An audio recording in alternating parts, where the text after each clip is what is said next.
Mm, I need to change that. Well, welcome back to Renegade Discussions. I'm Bandit. Nice to meet you. So, guys, this is my second channel for the ones of you that are not familiar with my other channel, my main channel, Bandit's Tarot. This is my secondary channel. And over here, we discuss all of the nasty shit that goes on social media platforms, such as Grinder, Hornet, Adam for Adam, Craigslist, Facebook, YouTube, etc. Even though YouTube, I don't know, you might as well just throw them in the category because of the buffoons on here. But yeah, welcome back to Renegade Discussions. So this is going to be story time, another story time, and literally he got the shit embarrassed out of him. So guys, I'm going to tell you about the time that I got painted by this one dude while I was topping and he was bottoming. But a little backstory on him. He was actually he's not anymore, but he was actually a lead singer in a Christian rock band. It was a local Christian rock band that he was a lead singer for. And this dude was closeted, as you can probably assume. And we're just going to be calling him Adam. That's not his real name, but we're going to be referring to him as Adam. So me and Adam, we met when I was 18, and I want to say he was 34. So we met off Grinder, and we went back and forth. We bantered. We had conversations. We planned to meet. We both knew what we were doing. And I agreed to go over to his house because he could host at the time and he lived alone. And I'm going to try to change this color because it is annoying me with the background. I don't want the yellow and the blue. Sorry, it's my ADD and my OCD. It's acting up her. That's close enough. Okay, so anyways, me and Adam met off Grinder. We were planning to meet up. Mind you, we chatted, okay, for a few days before we actually did meet.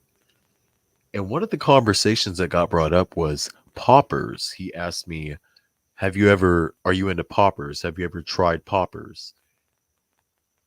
I was like, I never tried poppers, but I was curious to what they were.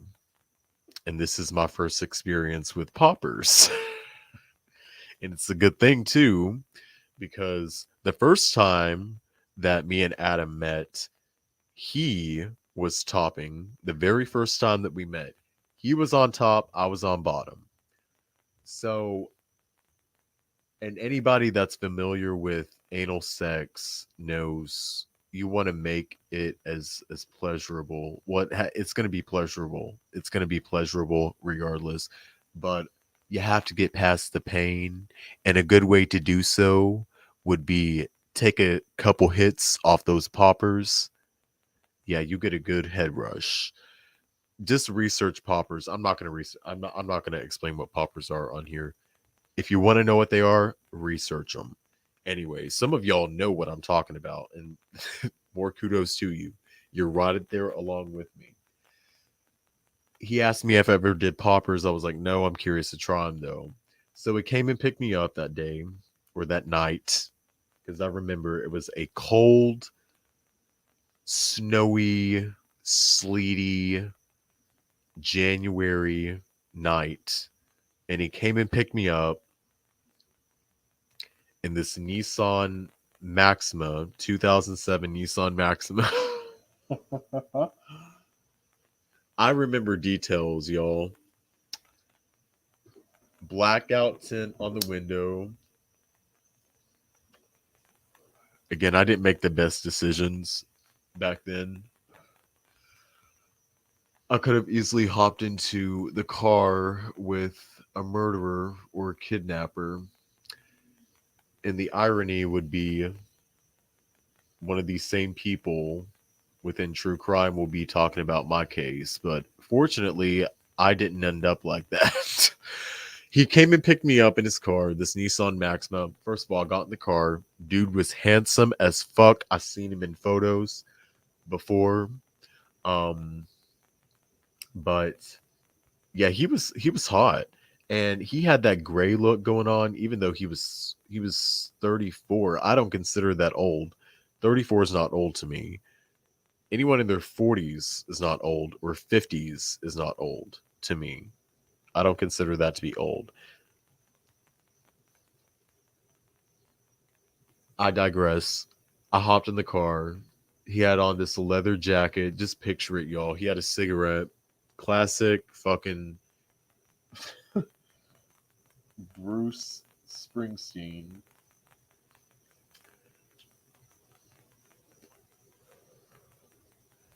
Didn't even make eye contact with me. You could tell that I was taken off. I was like, okay, he's hot. He checks out, but he's being awfully quiet and he's just looking ahead.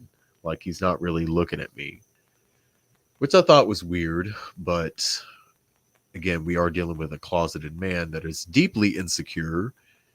And he was very secretive too, because clearly he was part of this. Not only was he um, a leader for a Christian rock band, but he was also heavily involved within the church. So if word got out that he was sleeping with my fresh, not tooting my own horn, but my spring chicken ass 18-year-old off grinder, it wouldn't be the best reputation now, would it?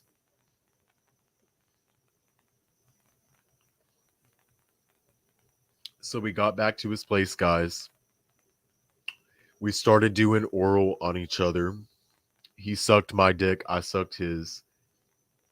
It started off very hot.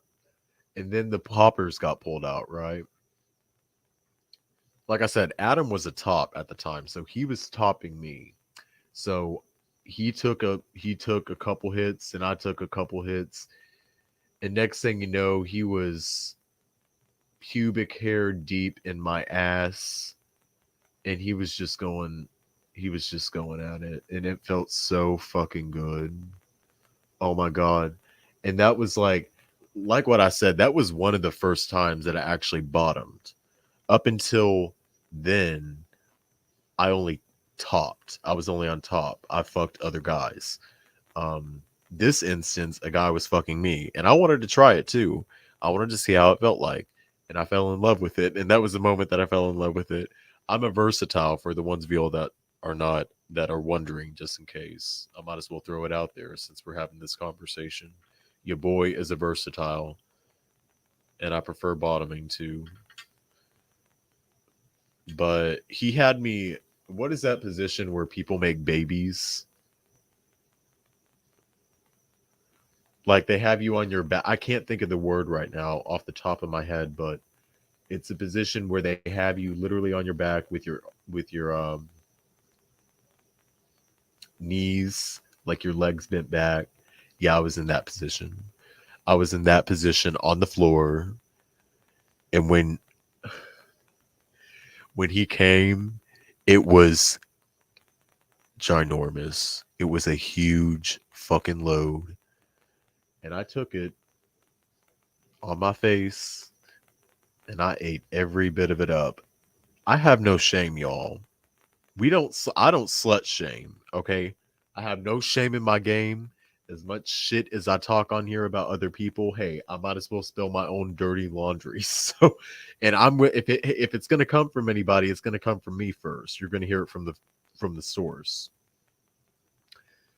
So yeah, that was our first encounter. Me and Adam. That was our first encounter. We knew each other for 4 years. We were, friends with benefits for 4 years. Periodically, it wasn't like that we were dating. We were not dating by any means. I was single. I don't really know what he was. Honestly, that's how much I knew about him from other people. From what I heard, I think he had a boyfriend. But again, at the time, I was only looking out for myself and I didn't care because the way I viewed it, you came to me. I didn't come to you. You came to me.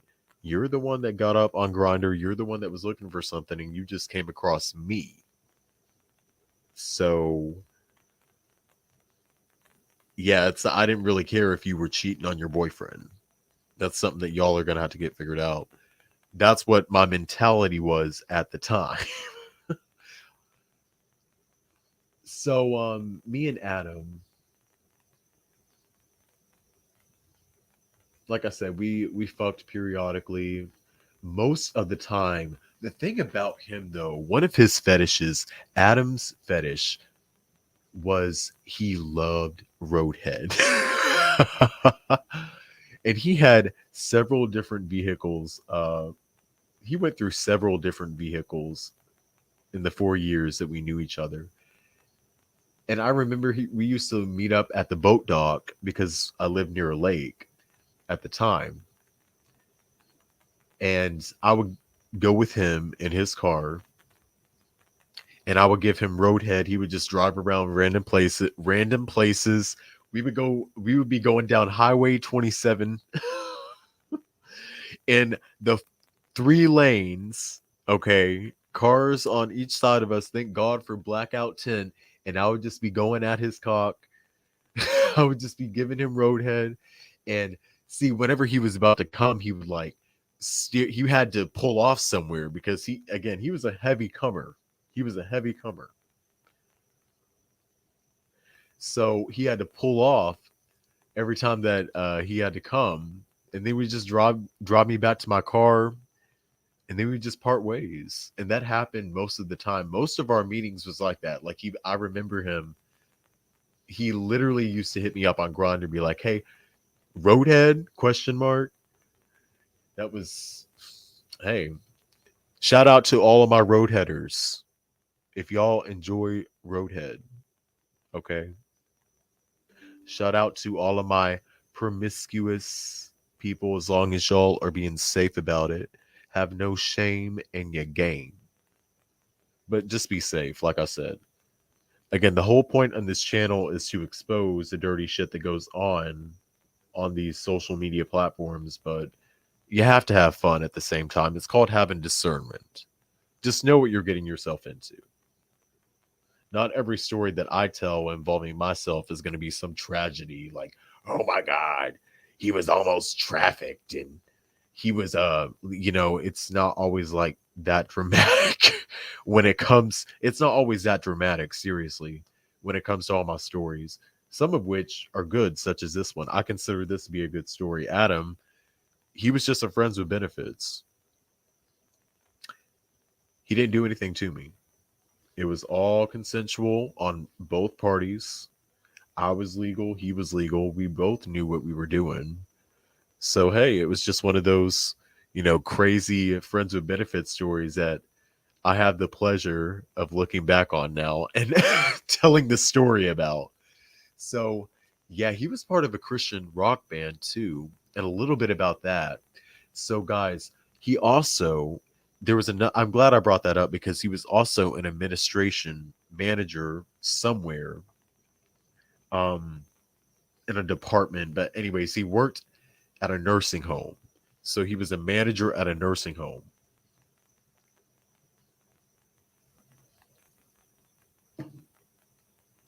And I remember one of our encounters, he brought me to this nursing home facility, and he had his special, this was after hours where everything was locked up and, staff was there that was supposed to be. There was no visitation. It was closed. And we had to go through the back, right? So we had these special keys, and he unlocked these doors to get to his office. He took me to his office, and from there, we had sex in his office.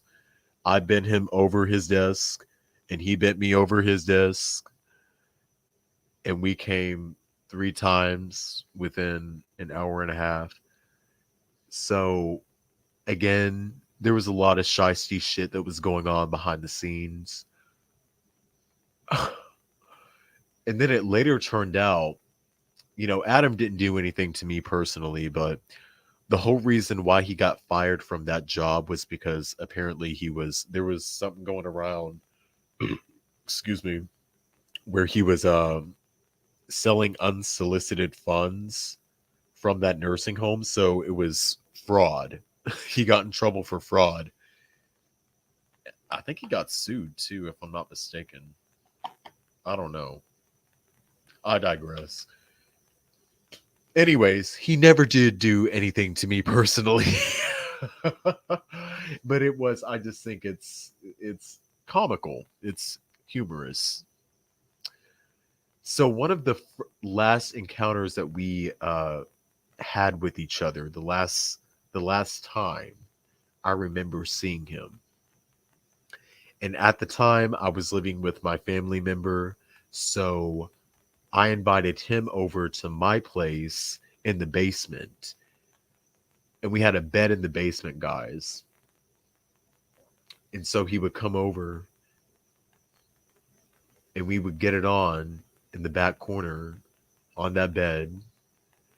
And this had happened several times, but one of the last times, and he got so embarrassed by it, he hit me up afterwards, but I just think it's worthy of mentioning what happened. So the whole title of this video, he literally got the shit embarrassed out of him. There was one instance I remember where Adam came over and I was on top. I was topping him. I was fucking him. And apparently he didn't prep or he didn't get ready to do anal sex. That's what prepping is. Terminology. And so, as anybody would know that's ever had this happen to them, guess what? You got visited by the Easter Bunny. Your dick just got painted and shit. As soon as you fucking stuck it within the hole. And he got too excited. It started out good, though. It's about to get really graphic, guys. So, just a forewarning, if you don't want to hear this kind of stuff, you may want to click off. But the more I was getting into it, the more that I was fucking him, the more that his ass got relaxed and the muscles started to, contract. And it's just a natural response by the body. So it's going to force any poop, fecal matter, dookie out of your butthole, whether there's a dick in there or not. So that's what happens. And I pulled out and my dick was brown. And a good thing I was using a condom. I was completely cool about it. Because some tops are not. Some people are not cool with that shit. No pun intended whatsoever. My opinion is, like my asshole, shit happens. It's gay sex. It's anal sex. What do you expect? I mean, shit happens. You're sticking your dick in an asshole. There's always a risk of it coming out pretty shitty or painted.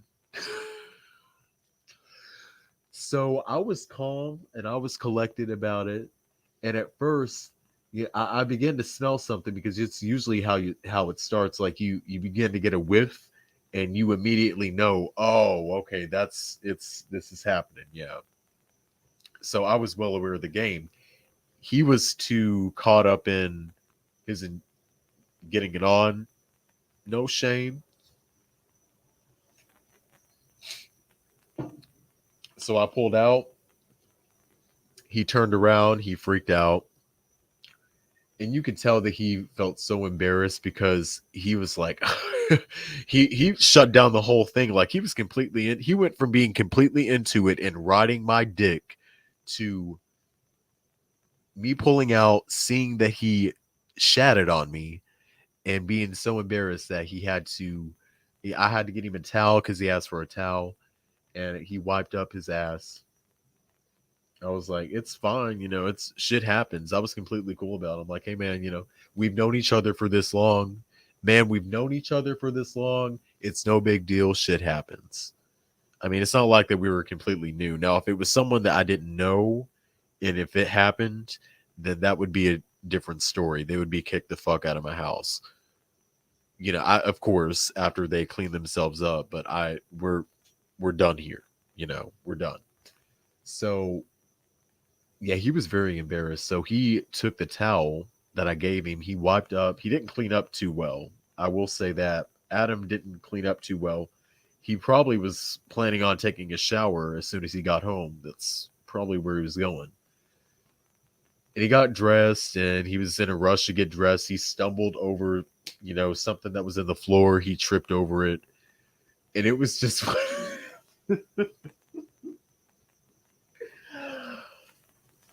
I'm so evil for fucking laughing, but it was just so comical seeing him like trying to get his ass clean and being so nervous that he tripped over a bucket or something that was in the floor on his way out.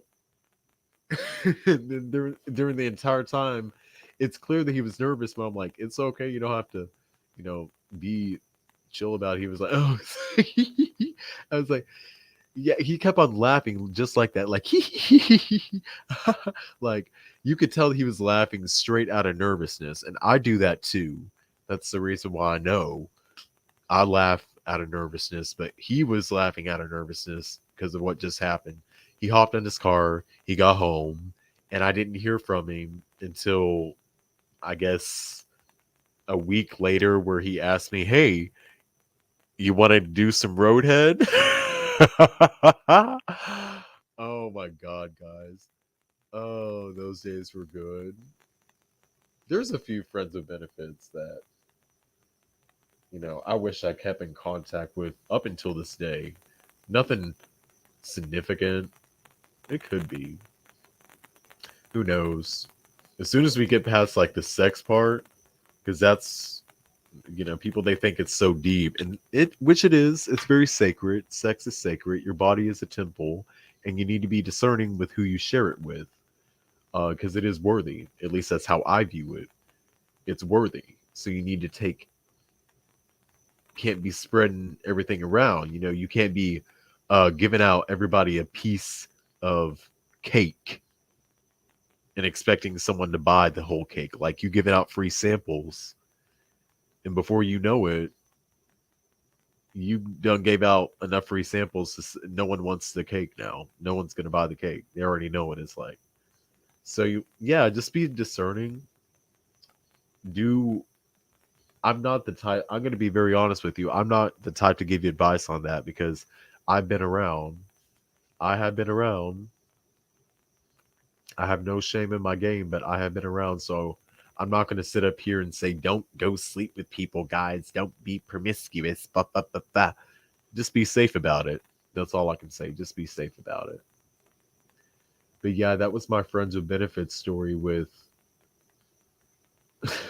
a Christian band singer. And he was also part of a church too, slash nursing home director slash assistant, whatever type of manager he was. Oh, but you know what, guys? What I found out, one of the last times that I seen Adam. So if you were able to get past all of that, okay, there's actually something deeper to this story. Something that's not listed within the title. I actually grown to, you know, not only me experience him, but him experience me. We both saw each other change over the years. And one of the last times that I seen Adam, this was nothing sexual or anything. We weren't hooking up, but it was actually at an Arby's, inside of an Arby's restaurant. And I noticed that Adam had shaved his head and he was bald. I was like, okay. And then he looked like that he lost weight too. And I didn't think much of it at the time until I just kept it in the back of my mind. I think that we both saw each other, but he was with, I think, his mother, and he's not open, like I said. So he's not just going to come up in public and be like, hey, what's going on? He's not going to do that. He's discreet. But I found out through the grapevine that Adam had some type of cancer and he was undergoing chemotherapy. So this was back this is back years ago. And then another plot twist, if you're wondering, well, how is he today? The last time that I seen Adam, I swear to God, this is why there's a message to this. Just stay tuned. You know, this is why I bring up soulmates, soulmates, soulmates, soulmates, soulmates. People that you were meant to cross paths with. So, Adam, whenever I was helping sell my family member's house back in Kentucky, okay, Adam switched over to become a real estate license or some type of he was helping people sell property and get it appraised. So at the time of us selling that place, guess who popped up again? Right out of the blue. And keep in mind, we hadn't spoken to each other since the last time I seen him in Arby's. We didn't even speak then, but that's the last time that I actually saw him in person. And he arrived at the house, right, with this other guy, the realtor and appraiser.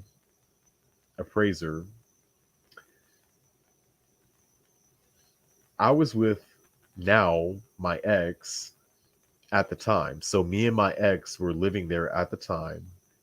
Here comes Adam popping up out of the blue. And as you can see, yeah, my ex wasn't too happy because he noticed how Adam was looking at me and he was looking at Adam and I was looking at Adam and it turned into a messy situation real quick. And we didn't even fuck though. We didn't even have sex. We didn't do anything. This my ex, my psycho ex that watches me on my other channel that will not go away, that just sits back and watches everything I do, got so pissed off and he found out that me and Adam fucked in the future because he did some research and shit. But yeah, guys, I just thought that was so funny because just imagine you're friends with benefits that you met a guy off Grinder that you made friends with benefits would one day end up helping you sell your house. How wild is that? Could you imagine? And that's why I want to bring soulmates into this. Soulmates are not always lovey-dovey girlfriend, boyfriend relationships. A soulmate can be anybody. Platonic, romantic, it can be your mama, it can be your family member, it can be your third grade teacher. It could pretty much be anybody, but bottom line, they were people that you were meant to encounter within this lifetime. More importantly, these people carry lessons, not only for you to learn, but from them to learn from you. So there's something that can be learned from each one of you by each other. I guess the moral of the story with me and Adam would be, keep good friends around because or acquaintances, people that you know, because you never know when you're going to need them one day. Hmm. Despite if my psycho ex got pissed off, hey, the house was sold, so that's what matters. But yeah, guys, that was my friends with benefits story with, the Christian band singer. Story time, yet again, another story time. Sound off in the comments below. Tell me, I'm curious to hear what your friends with benefits stories are if you are part of the hookup culture. And thank you for watching. If you have tuned in, and for the ones of you that's watching this on replay, give the video a thumbs up and subscribe if you already are not. And also go check out my second channel, my main channel. This is my second channel. My main channel, Bandits Tarot. So that should be listed within the featured channels. I will catch you here whenever I see you.